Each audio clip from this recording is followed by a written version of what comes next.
여러분 안녕하십니까? 목요일 아침 뉴스 퍼레이드 황병준입니다. 이번 추석 연휴 최장 10일이 넘는 만큼 많은 귀성객이 이동할 걸로 예상됩니다. 정부는 오늘부터 11일 동안 특별 교통 대책을 시행합니다. 서울역에 나가 있는 취재기자 연결합니다. 노도일 기자, 오늘부터 이른 귀성 행렬 시작될 것으로 예상되는데 현장 상황 어떻습니까? 네, 제가 나와 있는 서울역은 이른 시간이지만 승객들이 붐비고 있는데요. 오후부터는 인파가 몰릴 걸 대비해 일찍부터 귀성길에 오르는 모습입니다. 표가 매진이 많이 돼서 구할 수 있는 표가 이 시간밖에 없어서 되게 오랜만에 가는 경우라서 되게 기분은 좋습니다.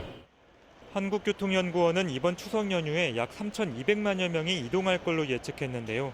이는 지난해 추석보다 8.2% 늘어난 수치입니다.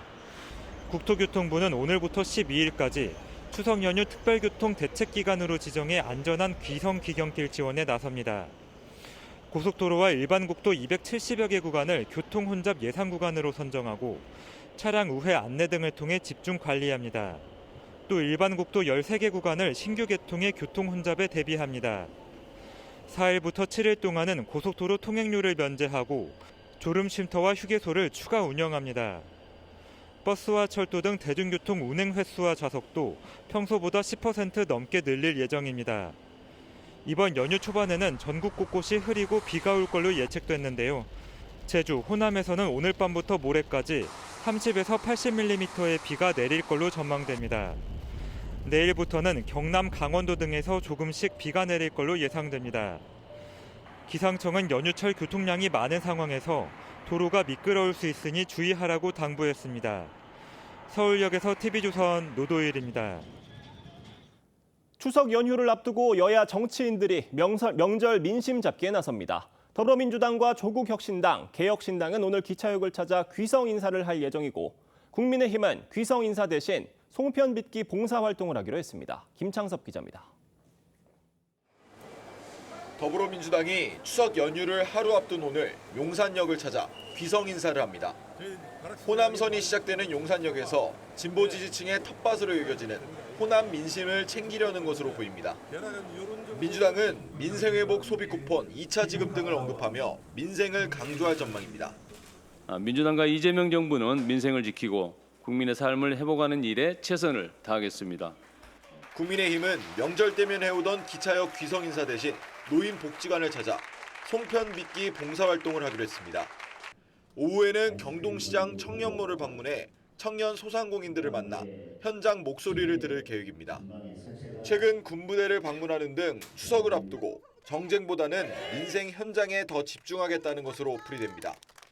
국민들께서 안심하고 평안한 명절을 보낼 수 있도록 국민과 국익을 최우선에 두고 민생을 지키는 것이 여야 모두의 책무임을 명심해야 할 것입니다. 조국혁신당과 개혁신당, 진보당, 기본소득당, 사회민주당도 서울역과 용산역을 찾아 귀성 인사에 나섭니다.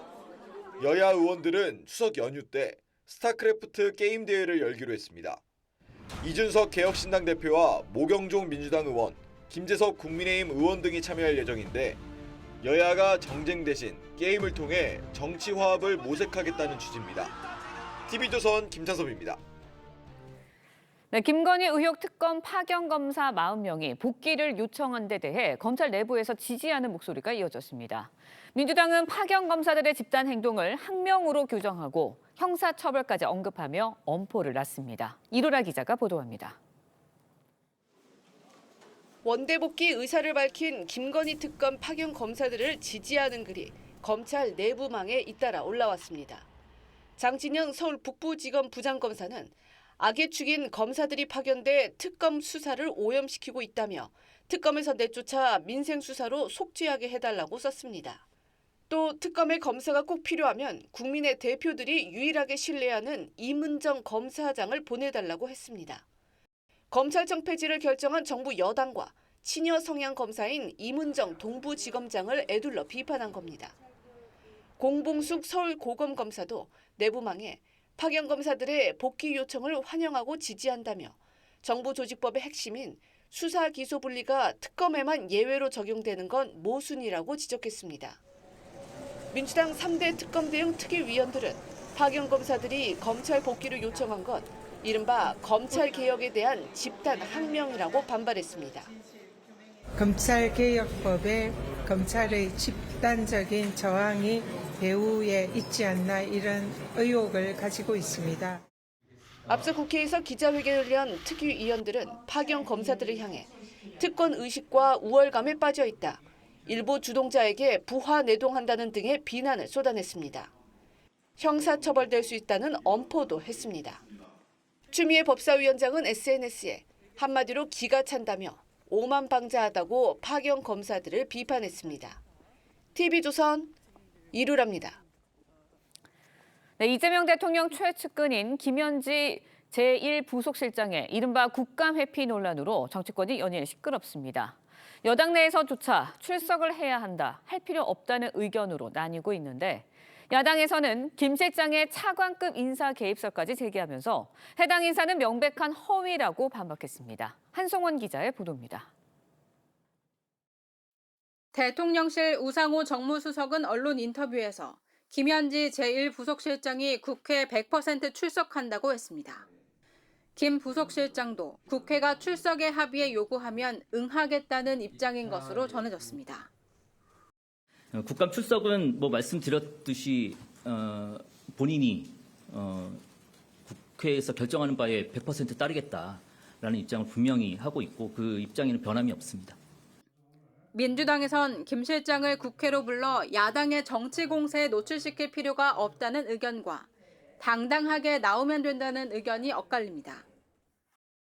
일밖에 모르는 사람이에요. 그리고 사심이 없는 사람입니다. 저는 뭐 출석할 필요가 없다고 봐요. 네. 야당에서 국정감사의 목표인 것처럼까지 한다면 당사자가 그러면 제가 나가겠다 이렇게 할 것 같습니다. 안 나올 이유는 없거든요. 국민의힘은 이른바 성남 라인 핵심으로 이재명 대통령의 20년 측근인 김 실장에 대한 검증이 반드시 필요하다는 입장입니다. 김현지 비서관을 국회에 그리고 국민 앞에 세우면 안 되는 이유가 무엇인지 많은 의혹들이 진실임을 저는 스스로 인정한 것이라고 생각합니다. 국민의힘 김장겸 의원은 제보받은 내용이라며 김 실장이 자신의 대학교 은사를 산림청장으로 추천했다고 의심된다며 국회에 나와 해명하라고 요구했습니다. 산림청은 김인호 산림청장이 김 실장을 가르친 적이 없다며 은사라는 건 명백한 허위라고 반박했습니다. TV조선 한송원입니다.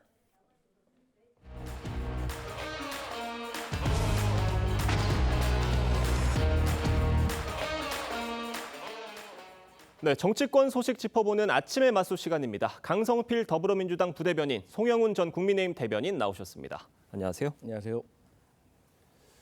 김건희 특검 파견 검사 전원이 원대 복귀를 요청하면서 후폭풍이 이어지고 있습니다. 민주당은 형사처벌 대상이라면서 강하게 비판했는데 목소리 들어보겠습니다. 국민의 명령을 거스르고 배반하려는 이 검찰 조직의 검찰개혁 저항을 결코 자시하지 않겠습니다. 국가공무원법 위반 가능성이 있습니다. 검찰의 집단행위는 국가공무원법상 형사처벌 대상이고 검사징계법 2조에 따른 징계 사유에도 해당됩니다. 국민의 명령을 거스른 배반이다, 검찰 개혁에 대한 저항이다라고 얘기를 하면서 형사처벌 가능성까지 언급을 했는데 이 파견 검사들의 복귀 요청에 대해서 민주당이 굉장히 강경한 대응을 하고 있어요. 어떻게 이유가 뭐라고 보십니까? 일단요. 홍시맛이 나서 홍시라고 한 건데 이걸 가지고 집단 항명 운운하면 되겠습니까? 왜냐하면은 검사들은요, 이 수사와 기소의 분리라고 하는 것이 실제로 가능한 것도 아니고 그것이 검찰 개혁의 미명이 될 수 없다는 것을 너무나 잘 알고 있습니다. 이 수사와 기소의 분리라는 것은 우리 언론에 비유하자면 취재와 보도의 분리 같은 겁니다. 보도를 해야 되는 기자한테 너는 절대로 취재하지 마라, 취재원에게 전화도 하지 마라, 현장 나간 기자한테 이렇게 물어봐라, 저렇게 물어봐라, 요구도 하지 마라, 너는 써준 대로 읽기만 해라. 그렇게 하면 보도가 제대로 되겠습니까? 그렇기 때문에 검사들이 지금 저렇게 반발하고 있는 것이고 더더군다나 특검에서 일하면서 그 모순을 또 온몸으로 느끼고 있을 겁니다. 왜냐하면 지금 민주당과 이재명 정권이 하고 있는 것은 모든 검사는 수사는 할 수 없고 기소만 할 수 있다. 그런데 민주당이 추천하고 이재명 대통령이 임명한 특별검사는 수사도 할 수 있고 기소도 할 수 있다. 그리고 그 특별검사가 가려받은 파견검사들 또한 같다. 이런 큰 모순이 있는 것이거든요. 그러니까 저 반발에 대해서 올바른 형사사법제도로 답을 할 생각을 해야지 집단 항명 운운하면서 찍어내리려고 하는 것은 올바른 태도가 아니다라는 말씀을 드립니다. 그러니까 복귀 요청을 한 파견 검사들의 요지는 이겁니다.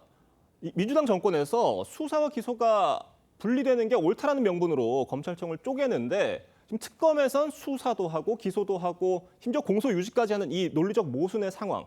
이 논리적 모순에 대해 어떻게 생각하느냐라는 질문을 던지는 것 같거든요. 어떻게 보십니까? 일단 이번에 특검법 개정안에 보면 파견 검사가 이제 공소를 유지하게 하는 그 개정안의 조항 때문에 그런 것 같습니다. 이게 과거에 피고 측에서 절차적 어떤 정당성에 대해서 문제 제기를 했던 것을 보완하기 위해서 개정을 한 것인데 여기에 대해서 이제 검사들이 말씀하셨던 것처럼 수사 기소 분리에 대해서 얘기를 한 것 같아요. 그런데 저는 개인적으로 이제 이 특검이라는 것 자체가 한시적인 조직 아니겠습니까? 그리고 평생 있는 것이 아니라 언젠가는 해체가 돼야 되는 것이고 그런 차원에서 봤을 때 계속해서 유한하게 있었던 이 검찰의 조직하고는 좀 다른 면이 있다라고 생각할 수밖에 없고 결국에는 이제 이 검찰은 이 노조 활동이 제가 알기로 금지되어 있는 걸로 알고 있어요. 그럼에도 불구하고 본인들의 어떤 집단 한 명씩으로 이렇게 의견을 표출하는 것은 사실 이제 본인들이 오랫동안 몸담았던 조직이 없어지기 때문에 그러한 부분에 있어서 아쉬움으로 한 번쯤은 용인할 수가 있지만 여기서 더 나아가면 사실 이것은 용서할 수가 없는 상황이 될 것이다. 그리고 국민의힘도 6년 전에는 자유한국당 시절에 수사기소 분리하자고 해놓고서 지금 와서는 입장이 달라지는 것은 이게 정치 논리인 것 같습니다. 여당이 야당일 때, 야당이 여당일 때 입장이 달라지는 것처럼. 그래서 이 부분에 있어서는 더 이상 검사들이 나아가서는 안 된다. 이런 말씀 드립니다. 자, 그럼 이런 질문도 좀 따라올 수밖에 없을 것 같은데 검찰 내부에서 지금 반발이 있는 상황이잖아요. 네. 나중에 그러니까 검찰청이 지금 유예 기간이 있지만 검찰청이 폐지가 되고 난 뒤에 지금과 같은 어떤 특검을 해야 되는 상황이 됐을 때 그때 뭐 이름도 특검이 아니겠습니다만 그때도 수사 기소가 합쳐진 어떤 특검의 형태가 될지 아니면 뭐 분리가 되는 건지 그때는 어떻게 된다고 보세요? 저는 근데 특검이기 때문에 수사 기소를 한 번에 할 수 있다고 저는 생각을 해요. 나중에라도. 네, 나중에라도. 다시 말씀드리지만 이 계속해서 유한한 상태로 유지되는 게 아니라 어떤 특별한 상황에 특별하게 결성이 돼가지고 특별한 상황이 끝나면 해체되는 것이기 때문에 뭐 그 부분은 조금 더 논의해볼 필요는 있겠지만 그렇게 될 것 같습니다. 송영훈 대변인 어떻게 보십니까? 바로 이 부분이 결국에는 정권의 말을 잘 듣는 수사기관에는 수사권도 주고 기소권도 주고 하지만은 이재명 대통령을 수사했었고 민주당 국회의원들의 돈봉투 사건을 수사했던 그런 검찰에 대해서는 수사권을 박탈해야겠다라고 하는 이른바 검찰개혁의 숨은 의도가 적나라하게 드러나는 부분인 겁니다. 그러니까 제가 이 이른바 검찰개혁이라는 미명하에 검찰을 폐지하겠다는 민주당 정치인들을 만날 때마다 왜 그러면 특검은 수사도 하고 기소도 합니까? 그다음에 공수처는 왜 고위공직자범죄수사처와 고위공직자범죄기소처로 쪼개지 않습니까? 라고 물어보면 납득할 만한 답을 듣지 못했습니다. 지금 우리 국민들께서도요. 이렇게 김건희 특검팀 파견 검사들이 집단적으로 입장을 밝히는 것을 보면서 같은 의문을 머릿속에 떠올리고 계실 겁니다. 이제는 민주당이 납득할 만한 답을 내놓을 때가 됐고 그 답이 없다면은 검찰 폐지는 원상으로 되돌리는 것이 맞다. 이런 말씀을 드립니다. 알겠습니다. 지금 이 파견 검사들의 복귀 요청, 김건희 의혹 특검에서 이루어진 건데 내란 특검과 해병대원 특검으로도 번질 가능성 있다고 보세요? 그럴 가능성이 충분히 있죠. 왜냐하면 앞서도 말씀드렸듯이 앞으로 검사들은 수사는 못하고 기소만 하게 하고 공소청으로 격화시키고 이런 것들을 하겠다고 하면서 현재 특검에서는 수사도 하고 기소도 하는 그런 모순은 3특검이 똑같거든요. 그리고 이 3특검은 서울권의 주요 지방검찰청 2개를 합친 정도로 큰 규모입니다. 그리고 이 검사들이 파견 나가서 열심히 일을 할 때는 내가 그래도 열심히 수사를 하면은 형사사법제도의 기본은 지켜주겠지라고 하는 기대가 있었을 거예요. 그런데 지금 현재는 토사구팽, 그러니까 토끼가 죽으면은 사냥개를 삶아 먹는다도 아니고 토생구팽, 아직 토끼가 살아 있습니다. 즉 수사 대상이 남아 있는데도 검찰을 없애겠다고 하는 상황이에요. 당연히 연쇄적인 반발이 있는 것이 자연스러워 보입니다. 지금 검찰 내부망에 이런 말도 올라왔다고 합니다. 특검 수사를 할 자격이 있는 검사는 임은정 검사장이 유일한 것 아니냐. 지금 특검에서 특검에 파견된 검사들 복귀한다고 하는데 그럼 차라리 임은정 검사장을 보내지 그러느냐라는 어떤 일종의 풍자성 글이라고 할까요? 어떻게 보셨어요? 당연히 뭐 검찰 조직 내에서 뭐 저런 풍자성의 글은 얼마든지 나올 수 있다고 생각합니다. 근데 뭐 저러한 글 때문에 영향을 받는 건 아니라고 생각을 하고 저는 저런 모습들이 전형적인 집단 이기주의 그리고 검사가 검사이기 전에 국가 공무원이라는 좀 생각을 못 하고 있는 것 같아요. 그래서 저런 말을 하는 것 같은데 예를 들어서요. 국민의힘에서요. 계엄에 반대하고 탄핵에 찬성했던 이런 분들 저희 민주당이 봤을 때 많은 국민들이 봤을 때는 조직을 위해서 쓴소리 하네. 제대로 된 소리 하고 있네라고 느낄 거예요. 근데 그 안에 있는 사람들은 우리가 속칭 말하는 구구라고 보는 사람들은 그걸 배신자라고 하거든요. 그럼 국민들이 봤을 때 누가 옳은 겁니까? 그렇게 표현할 수 있겠습니까? 알겠습니다. 저희가 계속해서 다음 이야기로 좀 넘어가 보겠습니다. 국민의힘이 민주당의 종교단체 동원 의혹을 정조준하면서 파상 공세에 나섰습니다. 야당 목소리 들어보겠습니다. 김민석으로 가시죠. 김민석. 이렇게 강조하지 않으셨습니까? 민주당에게 촉구합니다. 이 사안은 민주당 시의원 한 명의 문제가 아닙니다. 꼬리 자르기 멈추시고 몸통을 밝히십시오. 김민석 총리의 내년 지방선거를 위한 사전선거 운동이 아니었나. 사건의 몸통을 파헤치기 위해서는 김민석 총리에 대한 제대로 된 수사가 필요하다고 생각합니다. 이거 지금 녹취록 전체가 공개가 되면서 파장이 더 일파만파인 것 같습니다. 김경 시의원이 반박 기자회견을 하면서 제보자가 먼저 도와달라 그래서 나는 당원 가입 절차를 안내해 준 것뿐이다라고 반박을 했었는데 녹취를 들어보면 그게 아니라 먼저 좀 도와달라는 식의 얘기도 있었던 것 같은 정황도 담겼었거든요. 어떻게 들으셨어요? 사실 이제 본질은 뭐 누가 먼저 도와달라고 했냐 이런 제안을 한 것보다도 불법적인 일이 있었느냐 없었느냐가 가장 중요한 겁니다.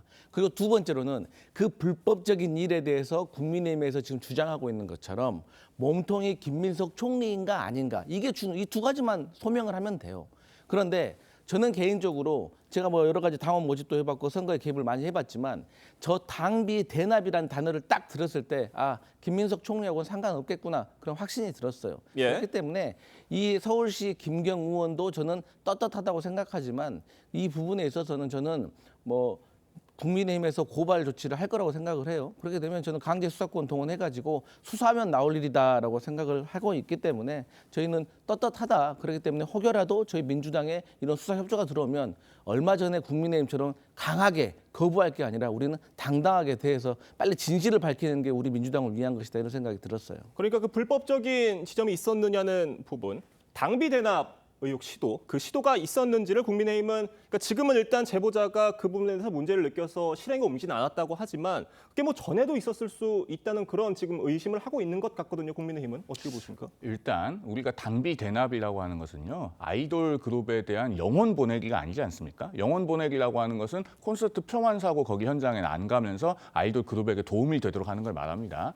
이 당비 대납은 엄연히 범죄 행위예요. 그리고 이렇게 개인 정보를 대거 가져와서 본인의 의사와 다르게 입당시키고 당비를 대납해서 경선에서 누군가 이득을 보게 하는 것은 개인정보보호법 위반, 사문서 위조, 정당법 위반, 정치자금법 위반, 위계 업무방해 이런 여러 범죄 혐의에 해당될 수 있는 겁니다. 자 그러면은 여기에 더해서 지금 이 사건에서도 1,800만 원 정도의 돈이 필요한데 이런 것들을 그 이익을 보는 사람은 모르는데 그 녹취록에 나온 사람들끼리만 모의해서 실행을 한다는 것은 상식적이지가 않죠. 그렇기 때문에 이 녹취록에서 언급된 김민석 총리가 이득을 보는 구조에서 과연 본인은 몰랐겠는가, 김민석 총리가 몸통 아니겠는가라고 하는 의문을 제기하는 것이 지극히 상식적인 의문인 것입니다. 이것은 국민의힘에 대해서도 당원 명부에 대한 압수수색이 있었듯이 강제 수사를 통해서 반드시 진실이 명명백백하게 규명돼야 할 것이다라는 말씀을 드립니다. 몸통이 김민석 총리다라는 의혹이 나온 이유가 저 녹취록 속에 김민석으로 갑시다 김민석 이 부분 때문인 건데 지금 이 의혹에 대해서 민주당 정청래 대표가 굉장히 신속하게 진상조사 지시를 내렸거든요. 어떤 결과가 나올지 또 그 결과에 따라서 어떤 조치를 할지도 굉장히 관심입니다. 그러니까 이제 지금까지 정청래 대표가 취임하고 나서 저희 당에서 성사가 일어났을 때 재빠른 어떤 조치를 취했던 것이 다들 기억을 하실 겁니다. 사실 특히나 이런 사건 같은 경우는 머뭇머뭇거리면 의혹이 일파만파 커지고 저 사람들 뭔가 잘못한 게 있어서 그런 거 아니야? 감싸는 거 아니야? 그런 오해받을 수 있기 때문에 저는 신속한 조치가 필요하다라고 생각을 합니다. 다만 이제 국민의힘에서 자꾸 김민석 총리가 몸통이다라고 주장하는 것은 최근에 통일교에게 돈 받고 당원 모집했다 이런 혐의 있어가지고 권성동 의원 지금 구속된 상태 아니겠습니까? 그리고 최근에 또 김정재 의원과 이철규 의원 간의 통화 내역이 나왔잖아요. 뭐 여론조사에서 내가 3배 앞서니까 단수 달라. 왜? 경선을 하게 단수를 안 주면 다른 캠프를 3억에서 5억 정도 사야 된다는 거예요. 저희가 이번에 이 녹취록에서 나왔던 이 당비대나 1,800원하고는 수준이 다른 것이죠. 그러니까 계속해서 국민의힘은 이 선거와 관련해 가지고 이런 돈이 오가는 금품수수하는 이런 것들이 있기 때문에 오히려 이번 기회에 그것을 조금 상쇄시켜 보자고 하는 그런 의도가 아닌가. 근데 진실은 드러날 것이다. 그렇게 보여집니다. 성영훈 대변인 어떻게 보십니까? 그러니까 지금 이 상황을 김민석 총리 의혹이 이 불거진 의혹에 대해서 정청래 대표가 이렇게 신속하게 움직였다는 건 어떤 여권 내부의 갈등 상황과도 연관이 있지 않느냐라는 의심이거든요. 양면적으로 볼 수 있죠. 일단은 말씀하신 것처럼 정청래 대표와 김민석 국무총리의 잠재적 경쟁 관계를 염두에 두면 김민석 국무총리에게 불이익이 될 수 있는 일이기 때문에 조속하게 진상규명을 지시했다라고 볼 수 있는 측면도 있을 수 있을 겁니다. 예. 그런데 다른 한편으로 지난번에 그 최강욱 전 민주당 교육연수원장 성폭력 2차 가해 발언했을 때 역시나 정청래 대표가 신속한 조치를 지시했습니다. 예. 그러나 결과가 어땠습니까? 최강욱 전 의원은 3번째 막말로 윤리심판원에 보내지는 것이었는데도 당원권 정지 1년이라고 하는 대단히 가벼운 징계를 받았습니다. 반복된 막말 이력에 비해서 국민들께서 수긍하기 어려운 수준의 조치였죠. 지금 이 김경 서울시의원이라고 하는 인물은 곧바로 탈당했다는 것 아니겠습니까? 그러면 윤리감찰단은 탈당한 인물에 대해서는 강제적으로 조사할 수 있는 권한도 없습니다. 그렇기 때문에 국민들에게 보여주기 위한 차원에 그치는 것이 아닌가. 그리고 만약에 강제 수사에 정말로 착수됐다고 했을 때 민주당이 정말로 그것을 아무런 그 조건 없이 수용할 것인가. 이것은 또 지켜볼 대목이라고 생각이 됩니다. 네, 지금 국민의힘에서 고발장을 접수를 했기 때문에 수사의 첫 단추는 끼워진 셈입니다. 어떻게 진행될지 저희가 잘 지켜보도록 하고요. 자, 다음 소식 짚어보겠습니다. 이재명 대통령의 최측근으로 알려진 김현지 부속실장의 국정감사 출석 여부를 두고 정치권 공방이 이어지고 있습니다. 여당 내에서도 출석 여부를 두고 의견이 엇갈리는데 관련 얘기 들어보겠습니다. 김현지 실장을 지금 굳이 국민의힘에서 나오라는 거는 저는 결국은 뭐냐면 이 정쟁 청문회 하겠다는 얘기거든요. 그걸 통해서 대통령 흔들게 하겠다. 적절하지가 않죠. 저는 뭐 출석할 필요가 없다고 봐요.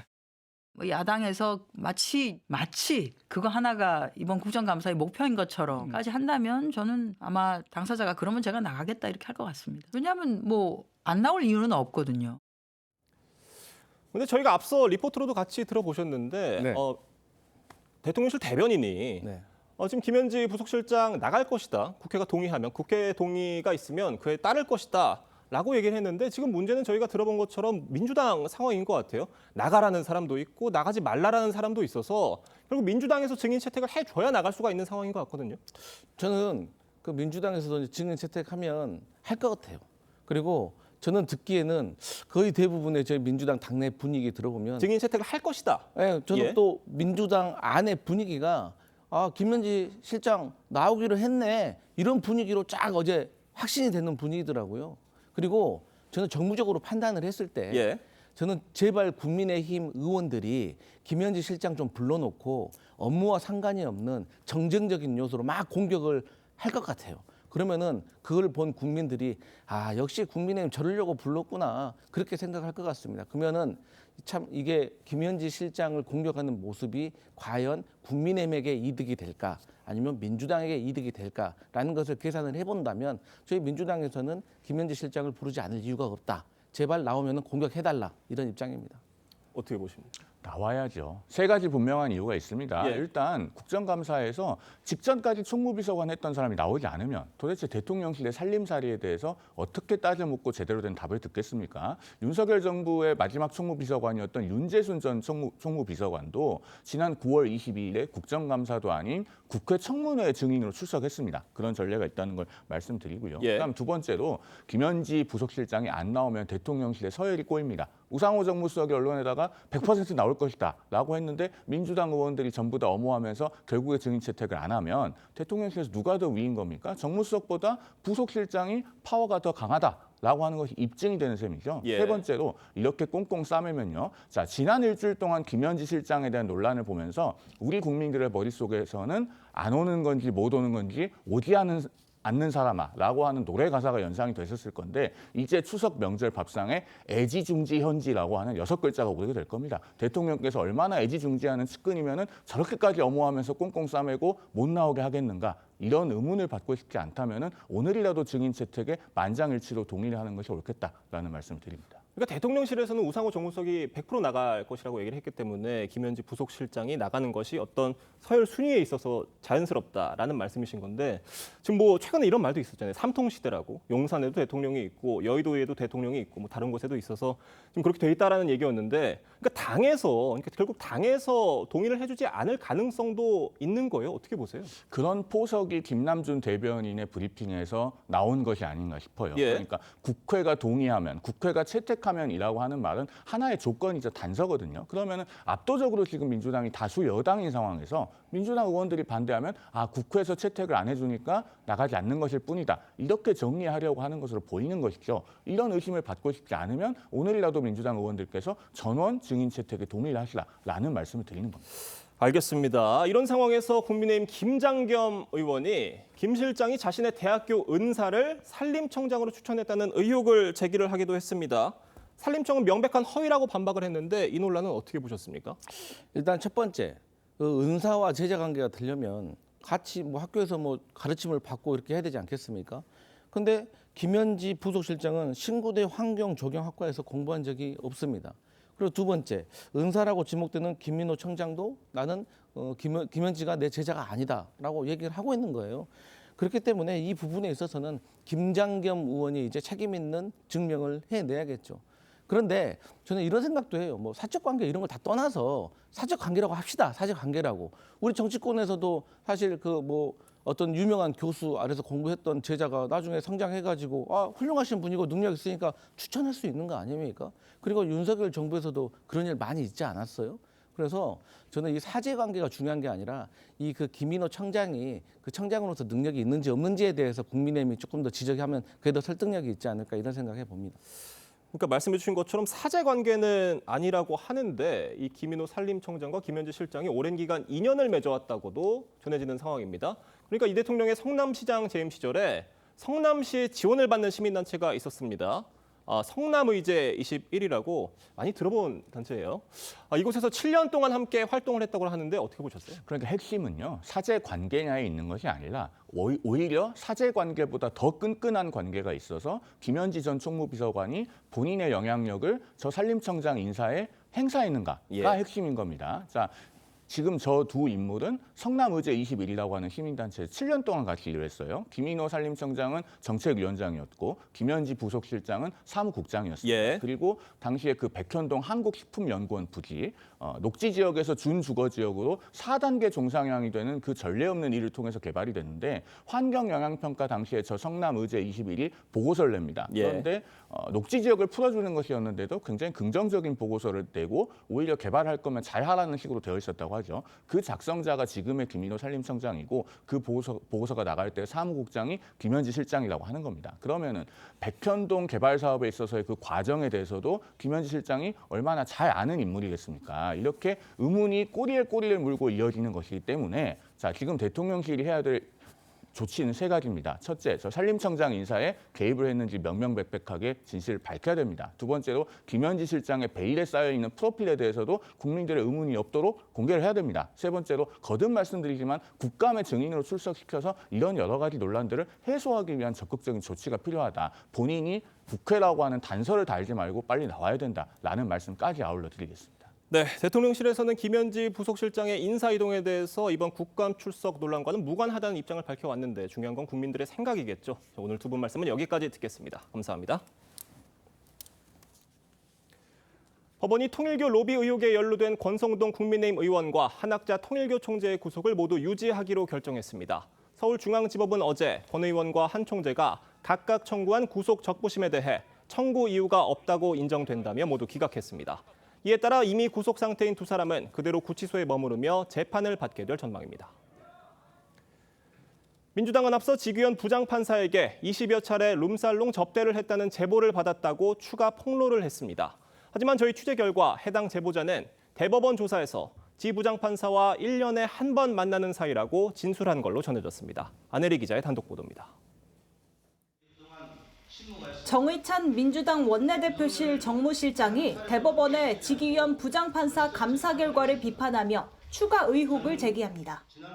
제보자는 1년에 한 번이 아니라 지난 수년간 본인이 직접 20여 차례 룸살롱 접대를 했다고 말했습니다.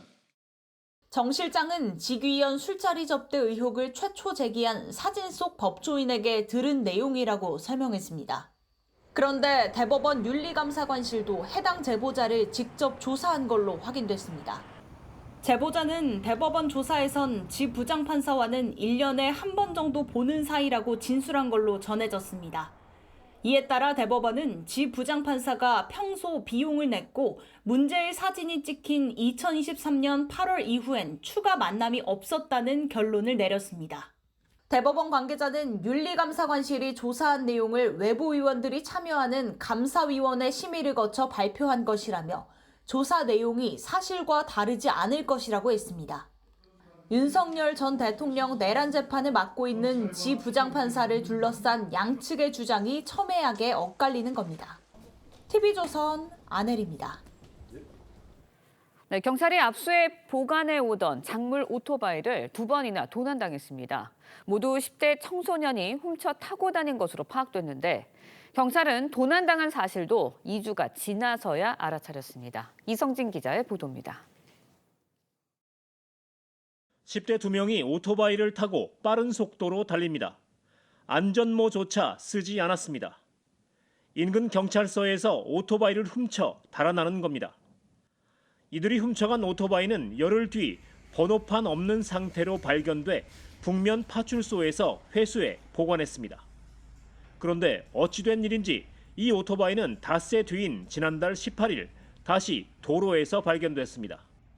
처음 경찰서에서 오토바이를 훔쳤던 10대가 굉음을 내며 운전하다 경찰에 적발된 겁니다. 당시 10대 운전자는 단속을 피해 달아나다 과속 방지턱에 걸려 넘어지며 머리를 크게 다쳐 수술을 받기도 했습니다. 2번이나 오토바이를 도난당했지만 경찰은 이 사실을 까맣게 몰랐습니다.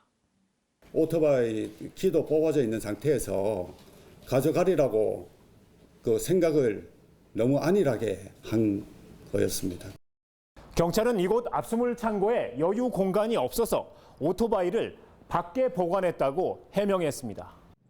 10대는 오토바이를 훔친 다음 날 앞서 지난 8월에 오토바이를 절도한 혐의로 경찰서에 조사를 받으러 오기도 했습니다. 경찰은 압수물 관리 부실 책임을 물어 담당자들을 대상으로 감찰 조사에 착수했습니다. TV조선 이성진입니다.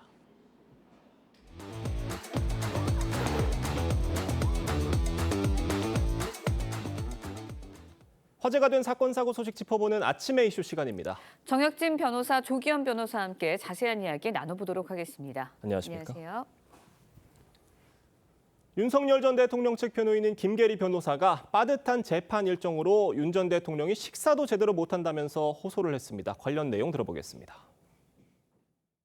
구속적부 심사를 위한 출정 때 예를 들면 6시에 기상을 해서 제대로 된 아침 식사를 하지도 못한 채 점심시간에는 컵라면과 건빵으로 점심 식사를 하였습니다. 이와 같은 구속 상태에서의 재판과 수사 일정은 방어권이 보장되지 않는 것을 넘어 피고인에게 실명과 생명의 위협까지 이를 수 있게 한다는 점에서 재판 일정 때문에 제대로 밥을 못 드시고 제대로 밥 먹을 수 있는 날이 주말밖에 없다. 그러니까 인권 침해 소지를 좀 제기를 했습니다. 어떻게 들으셨어요? 일단은 수용자라고 하더라도 건강을 상하게 하는 그러한 처우를 받으면 이건 뭐 명백하게 인권 침해라고 볼 수 있죠. 근데 조금 전에 들었지만 김계리 변호사가 윤석열 대통령이 인권 침해를 당하고 있다라고 하면서 그 근거로 식사를 제대로 못하고 있다. 예. 그 이야기 아닙니까? 예. 그런데 그 예를 든 게 아침 재판 한 9시 정도부터 한 10시 정도부터 그 오전 재판한 경우가 많이 있는데 네. 빠르면 뭐 9시에도 하지만 네네. 그러면 한 7시에 그 교도소를 나간다라고 치면은 6시에는 일어나서 식사를 해야 된다. 그게 문제가 된다. 그 이야기를 하는데 뭐 6시에서 7시 사이에 식사하는 게 조금 빠른 편이긴 하지만 저도 아침에 방송 나오느라고 그 이전에 뭐 식사하고 그랬었거든요. 예. 이거 가지고 문제를 삼을 수 있나 하는 생각 들고요. 그다음에 오후 재판은 2시부터 시작합니다. 그러면 12시에 재판 끝나면 2시간 정도 그 인터벌이 있고 그 사이에 충분히 식사할 시간 되어 있고 그다음에 뭐 구치소든 아니면 그 법원에서도 예. 식사할 수 있는 충분한 여건은 되지 않나 전 개인적으로 그런 생각이 들어가지고 그래서 김계리 변호사 저 이야기가 설득력이 있나 개인적으로는 그런 생각이 들고요.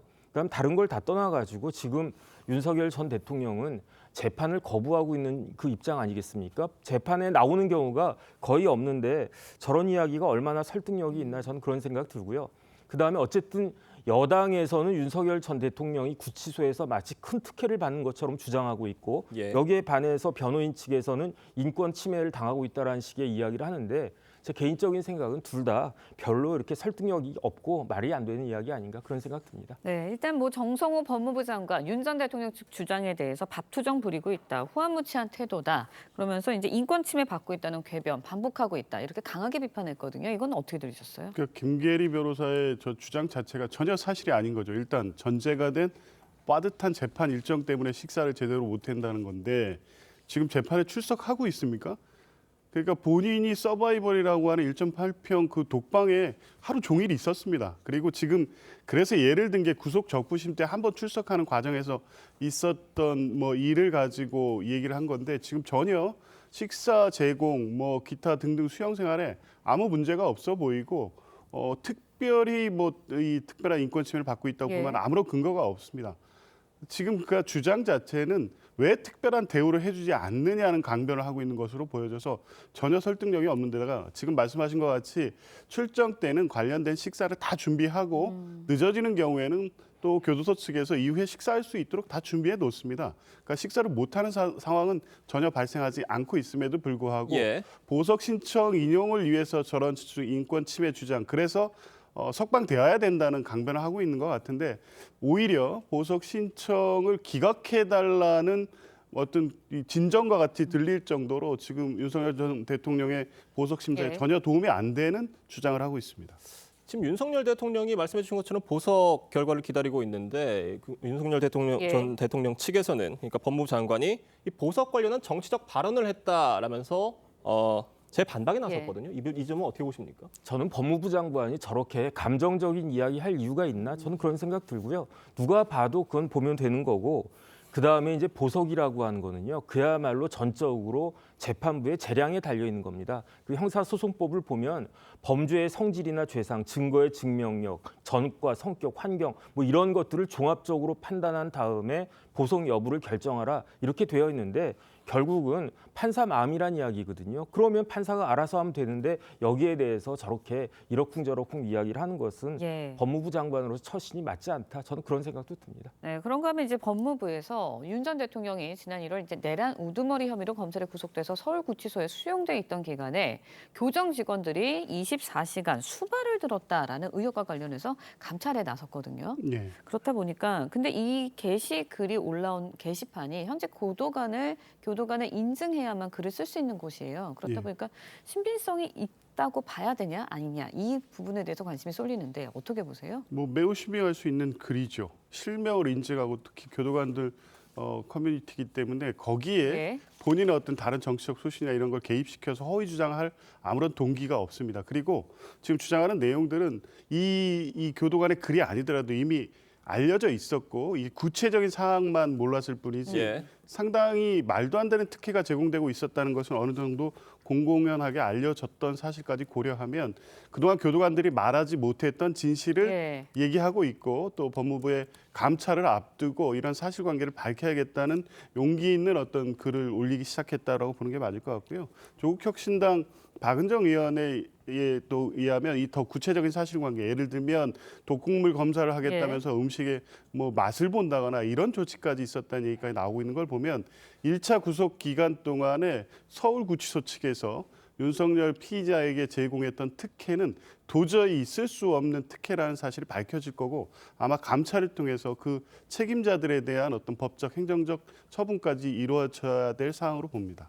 알겠습니다. 저희가 다음 소식도 좀 짚어보겠습니다. 법원이 권성동 의원과 한학자 총재의 구속적부심을 기각을 했습니다.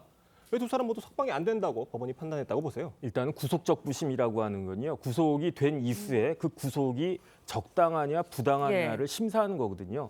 그런데 옛날에는 영장실질심사가 없었습니다. 그렇기 때문에 구속적부심에서 이제 그 뭐 풀려난 경우가 왕왕 있었는데 지금은 법원에 의한 영장 실질 심사가 있기 때문에 구속적 부심이 받아들여지는 게 이전에 비해서는 확 줄었거든요. 그렇기 때문에 특별한 구속 이후에 특별한 사정 변경이 없으면은 구속 그 적부심이 인정되는 경우가 굉장히 드문데 예. 그런데 보니까 권성동 의원 같은 경우에는 왜 구속적 부심을 신청을 했는가? 압수수색 영장에 의해서 증거가 나와가지고 그걸로 인해가지고 내가 구속이 됐는데 그 압수수색 영장의 내용과 내가 실질적으로 그 수색당한 내용이 다르다. 그러니까 위법한 수집 증거 아니냐 이런 주장을 했는데 이게 받아들여지지 않았고요. 더군다나 한학자 총재 같은 경우에는 본인이 고령에다가 여러 가지 건강이 안 좋다 이걸 다시 이야기했는데 예. 그거는 그 사정은 이미 영장실질심사에서 다 다루어진 것이기 때문에 구속적 부심이 인정이 되기 어려웠던 것 같습니다. 네, 근데 한학자 총재 측 이번 이제 구속적 부심 심사에서도 정치에 관심이 없다 이러면서 혐의를 부인한 것으로 전해졌어요. 근데 그동안 계속해서 정치에 관심이 없다는 말은 해왔거든요. 왜 이런 주장을 한다고 보세요? 그러니까 본인이 이 사안, 이 범죄 혐의와 관련돼서 직접 책임질 일이 없다는 부분을 강조하면서 윤영호 본부장의 일탈행위로 계속 추정해왔던 것과 일관성을 유지하는 거죠. 그러니까 본인은 관련해서 관여한 바도 없고 지시한 바도 없음에도 불구하고 윤영호 전 본부장이 정치자금을 건네거나 아니면 이 국민의힘과의 관계를 직접 주도해서 한 일이다. 본인은 모른다. 이렇게 이 범죄 혐의 사실을 단절시키기 위한 목적으로 보이는데요. 근데 이미 통일교는 국민의힘과의 이런 접촉을 하기 이전부터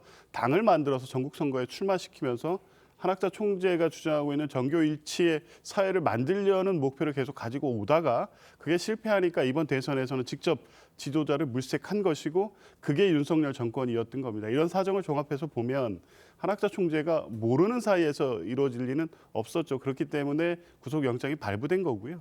유의미한 주장은 아닌 것 같습니다. 알겠습니다. 이 두 사람의 구속 만료일이 곧 다가옵니다. 그 얘기는 곧 기소를 곧 해야 된다는 얘기인 건데 특검으로서는 이 둘에 대한 수사가 어느 정도 마무리됐다고 보시는 건지 어떻게 보세요? 마무리가 안 됐어도 기소를 해야 됩니다. 일단 해야 된다. 예. 왜냐하면 검찰의 구속 기간이 20일이거든요. 그런데 그 사이에 기소를 하지 않으면은 그러면 석방해야 되거든요. 예. 그런데 권성동 의원이 구속된 날짜가 제가 찾아보니까 9월 16일이었어요. 그러면은 10월 5일까지는 기소를 해야 되는데 내일부터 휴일 아니겠습니까? 제 생각에는 오늘 기소가 이루어질 것이다 이렇게 예측이 되고요. 한학자 총재 같은 경우에는 9월 22일에 구속이 됐으니까 10월 11일까지는 기소를 해야 되는데 그 사이에 추석 연휴가 있고 그러면은 이제 10월 11일까지 그 평일이 딱 하루 있어요. 그게 언제냐면 10월 10일이던데 그날이나 아니면 오늘이나 그 사이에 기소가 이루어지지 않을까 그렇게 예측이 됩니다. 알겠습니다. 오늘 두 분 말씀은 여기까지 듣겠습니다. 감사합니다. 고맙습니다. 저가 커피로 유명한 메가커피가 가맹점주에게 갑질을 하다 20억 원이 넘는 과징금 철퇴를 맞았습니다. 가맹봉사가 점주에게 모바일 상품권 수수료를 떠넘기거나 시중에서 싸게 살 수 있는 매장 설비도 비싼 가격에 강매한 것으로 확인됐습니다. 송병철 기자의 보도입니다. 서울 종각에서 메가커피 매장을 4년째 운영하는 추승일 씨. 그런데 통장에서 내역을 알 수 없는 돈이 수시로 수수료 명목으로 빠져나가는 걸 알아차렸습니다. 알고 보니 가맹 본사와 점주가 나눠서 부담해야 할 모바일 상품권 수수료를 본인이 전액 부담하고 있었던 겁니다. 가맹점주는 그런 모바일 상품권을 발행하면 가맹점주가 수수료를 부담한다. 이런 내용을 일찍 모르고 있었죠. 메가커피의 갑질은 이뿐만이 아닙니다. 판촉 행사 때 명칭과 기간, 비용 등을 점주에게 고지하도록 한 법규도 지키지 않았고 시중에서 싸게 살 수 있는 제빙기와 그라인더 등도 본사를 통해 비싸게 사도록 강요했습니다. 본사에서 싸게 주는 게 상도이라고 생각합니다. 근데 그거를 점주들이 모른다는 이유로 비싸게 판매를 하고 있다면 그거는 당연히 상도에 어긋난 거죠. 공정위는 메가커피에 과징금 총 22억 9,200만 원을 부과했습니다. 이번 제재는 가맹사업법 위반 사업 중 사건 중 외식 업종 분야에서 역대 최대 과징금이 부과된 사례로 메가커피의 전국 가맹점 수는 지난해 말 기준 3,400개를 넘겨 업계 1위입니다. 메가커피 측은 공정위 판단을 겸허히 수용한다면서도 문제는 현 경영진 이전 사모펀드가 했을 때 발생한 사안이라고 해명했습니다. TV조선 송병철입니다. 네, 미국 연방정부가 일시적 업무 정지, 셧다운에 들어갔습니다. 여야 간의 극심한 대치로 내년도 예산안이 의회를 통과하지 못했기 때문인데 정부 기능의 상당 부분이 멈춰섰고 불편은 고스란히 시민들의 몫이 됐습니다. 이루라 기자가 보도합니다. 워싱턴 DC 국회의사당 방문자 센터 앞에 운영 중단 안내문이 붙어 있습니다. 연방정부가 내년도 예산을 확보하지 못해 업무가 중지됐기 때문입니다. 여야는 업무 중지 직전과 첫날 각각 단기 임시 예산안을 발의해 표결에 붙였지만 입장차를 좁히지 못하고 모두 부결됐습니다. 쟁점은 저소득층 건강보험 오바마 케어 확대 여부입니다. 민주당은 삭감된 관련 예산 복구를 주장하지만 트럼프 대통령과 공화당은 수혜자 상당수가 불법 이민자라며 반대합니다. What they have done instead is to shut down the government because we won't give billions of dollars to healthcare funding for illegal aliens. 여야 공방 속 정부 기능 일부 마비가 현실화되고 있습니다. 공항에선 관제사와 보안 인력이 무급으로 근무 중이지만 인력 부족으로 항공편 지연이 초읽기에 들어갔습니다. 국립공원 등 주요 관광지도 운영 중단이 불가피합니다. 국방과 치안 등 필수 분야 공무원은 업무를 계속하지만 비필수 분야는 무급휴직에 들어갑니다. 앞서 트럼프 1기 당시 업무 정지는 35일간 지속되며 경제 손실이 4조 원에 달했습니다. 일각에서는 여야 간 예산 협상 타결 가능성도 거론되지만 내년 중간 선거를 앞두고 양측 대립이 이어질 거란 전망도 나옵니다. TV조선 이루라입니다. 네, 프로야구 LG 트윈스가 2년 만에 다시 정규 시즌 우승을 차지했습니다. LG는 시즌 마지막 경기에서 패배했지만 막판까지 추격했던 2위 한화가 9회 말 역전패를 당하면서 우승컵을 헌납했습니다. 윤수영 기자의 보도입니다. LG의 정규 시즌 마지막 경기. 1회 말 김현수의 적시타로 선취 득점했지만 3회와 4회 역전을 당했습니다. 이후 8회에 3점을 더 내준 뒤 2점을 만회하는 데 그치며 NC에 3대7로 패했습니다. 같은 시각 2위인 한화는 역전 우승의 희망을 놓지 않으며 SSG를 상대했습니다. 선발인 코디 폰세가 6이닝 동안 2실점하며 분투했지만 9회 말 SSG의 투런 홈런 2방으로 역전패를 당했습니다. 한화가 이겼다면 먼저 진 LG와 정규 시즌 우승팀 결정전을 치를 수도 있었지만 막판 좌절된 겁니다. 2위 한화의 패배로 LG는 남은 시즌 결과와 상관없이 2년 만에 통산 4번째 정규 시즌 우승을 확정했습니다. 한화는 가을 야구 티켓을 확보한 것에 만족하며 한국 시리즈 우승을 노리게 됐습니다. 정규 시즌 1위에서 4위가 모두 확정된 가운데 5위 쟁탈전을 위해 NC와 KT가 각각 치열한 대결을 벌입니다. 내일 SSG와 NC, 한화와 KT가 맞붙는 경기 결과에 따라 4위 삼성과 와일드카드 결정전에 나설 팀이 결정됩니다. 이르면 5일부터 와일드카드 결정전을 시작으로 프로야구 포스트 시즌이 진행됩니다. 정규 시즌 우승팀 LG는 한국 시리즈에 직행해 구단 4번째 통합 우승에 도전합니다. TV조선 윤수영입니다.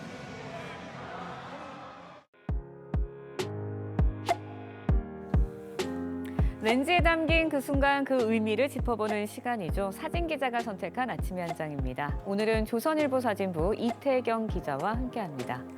안녕하세요. 오늘 아침에 볼 사진 어떤 건가요? 네, 곧 추석 연휴를 앞두고 있는데요. 명절을 준비하는 우리 주변의 모습입니다. 현장 모습 사진으로 만나보겠습니다. 전통 명절인 추석을 앞둔 부산 진구청 어린이집 원아들의 모습인데요. 함께 모여 세배 연습을 합니다. 한복을 입고 어르신들께 인사드리는 법을 배우는데요. 절을 하면서도 웃음이 쏟아져 나옵니다. 대형 윷놀이도 하고 즐거운 한때를 보냈습니다.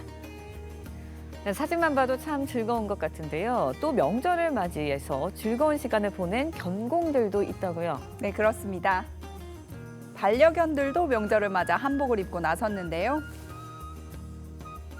서울 마포 난지 한강공원의 반려동물 캠핑장입니다. 추석을 앞두고 열린 댕댕이 한복 패션쇼에 참가한 반려견들의 모습인데요. 곱게 한복을 차려입고 가족들과 나들이를 나왔습니다. 한복을 입은 귀여운 견공들의 모습에 웃음이 절로 나는 사진입니다. 네, 명절이 얼마 남지 않았는데요. 이번 명절에는 웃을 일만 가득했으면 좋겠습니다. 지금까지 아침 현장이었습니다. 내일부터 긴 연휴가 시작됩니다. 이번 연휴는 추석 당일까지 대체로 궂은 날씨가 예상되는데요. 연휴 첫날부터 수도권을 제외한 대부분 지역에 비가 내리겠고 토요일 오전까지 이어지겠습니다. 또 일요일과 추석 당일에는 수도권과 강원에 비가 내리겠습니다. 제주와 서쪽 지역은 오늘 밤부터 비가 시작될 텐데요. 제주는 최대 120mm 이상, 전남 해안은 100mm 넘는 많은 비가 예상됩니다. 남부와 제주를 중심으로 강한 비바람이 불 것으로 보여 귀성길에 안전하게 이동하셔야겠습니다. 현재 기온 서울이 17.8도, 부산 21.6도로 시작하고 있습니다. 오늘 한낮 기온 살펴보시면 서울 25도, 대전 26도, 대구 27도로 어제와 비슷하겠습니다. 추석 당일에는 점차 비가 그치면서 구름 사이로 보름달을 볼 수 있겠고요. 이후로는 대체로 무난한 날씨가 이어지겠습니다. 오늘의 날씨 박선민입니다. 이상으로 목요일 뉴스 퍼레이드 마칩니다. 저희는 다음 주 월요일 아침 7시 30분에 다시 찾아뵙겠습니다. 시청해주신 여러분 고맙습니다.